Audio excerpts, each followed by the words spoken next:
దాంట్లోనైనా పాల్గొంటారని ఆశించినాం. కానీ వారు రాలేదు. ఈరోజు మేము చెప్పేది ఏంటంటే, మేము మా చిత్తశుద్ధితో ఒక సంకల్పనతో పూర్తి స్థాయి బడ్జెట్ పెట్టే ముందు రాబోయే పార్లమెంట్ ఎన్నికల సందర్భంలో కేంద్రంలో ఓట్ ఆన్ అకౌంట్ పెట్టిన సందర్భంలో రాష్ట్రానికి సంబంధించిన గ్రాంట్స్ కానీ డెవల్యూషన్లో వారు ఎంతవరకు మనకు ఇస్తారో పూర్తి స్థాయిలో లెక్కలు తెలిసే వరకు మేము మా పూర్తి స్థాయి బడ్జెట్ను ప్రవేశపెట్టడానికి ఈరోజు మనకు రాజ్యాంగబద్ధంగా మార్చి నెలాఖరు వరకు బడ్జెట్ను మనం పాస్ చేసుకోవాలి కనుక ప్రిలిమినరీ ఓట్ ఆన్ అకౌంట్ బడ్జెట్ను పెట్టి ఆమోదం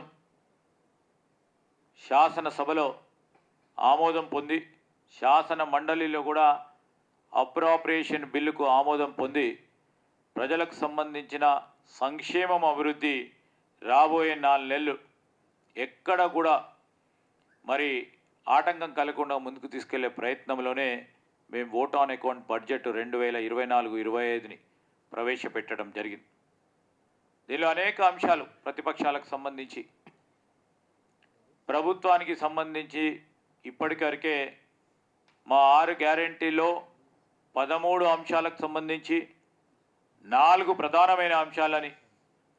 ప్రజల ముందడు పెట్టి అమలు చేసే కార్యక్రమం జరుగుతూ ఉన్న సందర్భంలో అవన్నిటిని కూడా విస్మరించి ప్రభుత్వం ఏర్పాటైన 48 గంటల లోపల 2 ప్రధానమైన హామీలను 6 గ్యారెంటీలో ఉన్న 2 ప్రధానమైన గ్యారెంటీలను ప్రజల వద్దకు తీసుకెళ్లి అమల్లోకి తీసుకొచ్చాం. మహిళల పరంగా ఉచిత బస్సు రవాణా సౌకర్యం కానీ, రాజీవ్ ఆరోగ్యశ్రీ కానీ, మొన్న జరిగిన కేబినెట్ సమావేశాల్లో మరో 2 ప్రధానమైన హామీలు 6 గ్యారెంటీల్లో ఉన్న 200 యూనిట్ల ఉచిత విద్యుత్ కానీ, అదేవిధంగా 500 రూపాయలకే సిలిండర్